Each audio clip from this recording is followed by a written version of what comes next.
هرم سنفرو المنحني ده اللي احنا هنروح في جولتنا النهارده مصر جميله سريعا ليه. يمكن البعض بيعتقد ان الاهرامات الثلاثه هي كانت بدايه بناء الاهرام في مصر، لكن لا، البدايه كانت قبليه، ويمكن ده يكون اول تجربه لبناء هرم في مصر القديمه. ويمكن كمان اختلف في الزوايا، وهنقول لحضراتكم هو ليه مسمى بسنفرو المنحني. يمكن اتبنى على زاويه 59، بعد كده لقوا ان الارتفاع بتاعه هيبقى كبير قوي، فبداوا شويه شويه يقللوا من الزاويه، وصلت ل 49 43 وهكذا. وكانت التجربه الاولى ولم تكن بالتاكيد الاخيره، تطورت بشكل كبير جدا. خلينا نعرف المزيد. معانا على التليفون دكتور اسلام محمد سعيد، استاذ الاثار المصريه القديمه وعضو اتحاد المؤرخين العرب. صباح الخير يا دكتور، اهلا بيك. صباح النور يا فندم على حضرتك وعلى الساده المشاهدين. خلينا نبدا مع التسميه للمنحني او المائل، اتفضل. طبعا بسم الله الرحمن الرحيم. يمكن زي ما حضرتك ذكرت يعتبر هرم الملك سنفرو واحد من اصل 3 اهرامات تم بنائهم في عهد الملك سنفرو. البنيه المعماريه الخاصه به طبعا خدت الشكل زي ما احنا شايفين المنبعج او المنحني، وده نتاج زي ما حضرتك ذكرت لفكره انحناء زاويه الميل تخفيفا على الثقل المنشاه نفسها اللي ممكن تاثر على الحجرات الداخليه او الدهاليز الخاصه به. ويمكن ده رأوه البنائين اثناء بناء الكتله الهرميه ذاتها، واثبت ذلك من خلال وجود عدد من الشروخ بالداخل اللي تم تداويها ببعض الاجزاء من الجبس بالتحديد. ولكن الزوايا الميل او الحاله بتاعه المنشاه نفسها كانت بمكسيه من الخارج بكسوه من الحجر الجيري الابيض، ومبنيه من الاساس من الحجر الجيري المحلي. ويمكن الاطار بتاع الهرم المنحني او المسمى اللي هو اخذ عليه بسبب شكله الحالي كان بالتحديد مرحله فاصله ما بين الهرم المدرج والهرم اللي ممكن نقول الاملس من السطح الخارجي بالتحديد.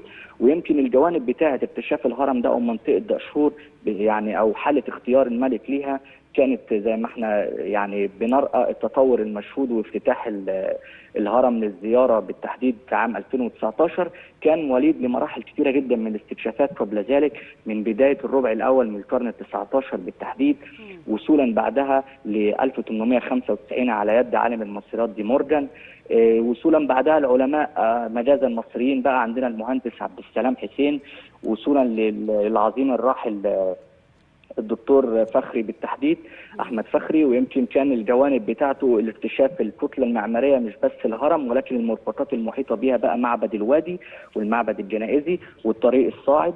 ويمكن الجوانب بتاعت المعبد الوادي وجدنا فيها جوانب خطيره جدا على الجدران الداخليه منه بتمثل قوائم لاقاليم مصر اللي هي مجازا معروفه ممكن نقولها دلوقتي اشبه بالمحافظات اللي كان بيستحوذ عليها او بيديرها الملك مجازا. ممكن حضرتك تتكلم برضو ناخد فكره مين هو اصلا كمان الملك سنفرو؟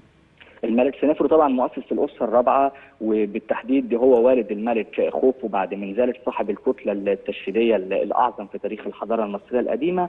ويمكن الجوانب بتاعته كان ليه عدد من المشاريع المختلفه، سواء حملات متعدده ارسل منها حملات للجنوب بالتحديد نتجت عن اسرى حوالي ما يقرب من 7200 اسير بعدد من نقول الغنائم الكثيره جدا، بالاضافه ان هو عمل حملات تعدينيه لسيناء ايضا كانت مهمه جدا، علاوه على ان هو ارسل احدى او كان صاحب اول اسطول بحري في تاريخ البشريه عموما بعدد 40 سفينه ارسلهم لجبيل او ممكن نقول لبنان حاليا فينيقيا لاستحضار خشب الارض. ويمكن ده يودينا النقطه ان احنا كان في شواهد لحجر اسمه حجر باليرمو، ده احدى حوليات القوائم الملكيه اللي ذكرت فيها البيانات او المعلومات اللي انا بتحدث عنها، ولقيناها كاثر. يعني لقينا خشب الارض موجود في الحجرات اللي ما بين الممرات السفليه، ما بين الحجره السفليه والحجره العلويه داخل الكتله الهرميه نفسها، يعني لقينا العروق الخشبيه من خشب الارض. ويمكن حتى الان ما نعرفش يا ترى استخدامها كان ايه، هل كانت مثابه مظله للتابوت نفسه الحجري اللي الداخل، ولا كان ايه اسبابها كعوارض مجازا، الامر ما زال غامض عليها. طب نقدر نقول ان الهرم ده يعني يعتبر هرم تعليمي او تجريبي، التجربه الاولى، علشان كده بعد كده على بعد 2 كيلو فقط كان في الهرم اللي بعده اللي هو الهرم الاحمر. بالفعل يعني هو كان عامل هرم ميدوم اللي هو موجود في بني سويف، وده برضه شكل اخر. وعندنا الهرم المنحني اللي هو مجازا بنقول عليه الهرم الجنوبي بدهشور، ثم الهرم الشمالي اللي حضرتك بتتحدثي عنه، وده ما اطلق عليه الهرم الاحمر. بالاضافه الى ذلك ان في كتله هرميه اخرى رابعه موجوده في الناحيه الجنوبيه من الهرم المنحني ذاته، ودي كانت دايما عاده كده بيبتدأوها المصريين القدماء في بناء الكتله الهرميه اللي هي بحجم اصغر شويه، ودي ما نعرفش يعني حتى الان استخدامها كان ايه. يمكن في بندين او فرديتين وضعينهم بالتحديد، هل ربما كانت بتحتوي على اواني خاصه باحشاء الملك ذاته، ام كانت خاصه بمدافن لما يسمى بالقاع او الروح الملكيه. يمكن دي كانت كتله شكلها حتى بارز، يعني المشهد او الفيو من على بعد بيظهر لنا ان هم اشبه باهرامات الجيزه ايضا اللي هم الثلاث اهرامات.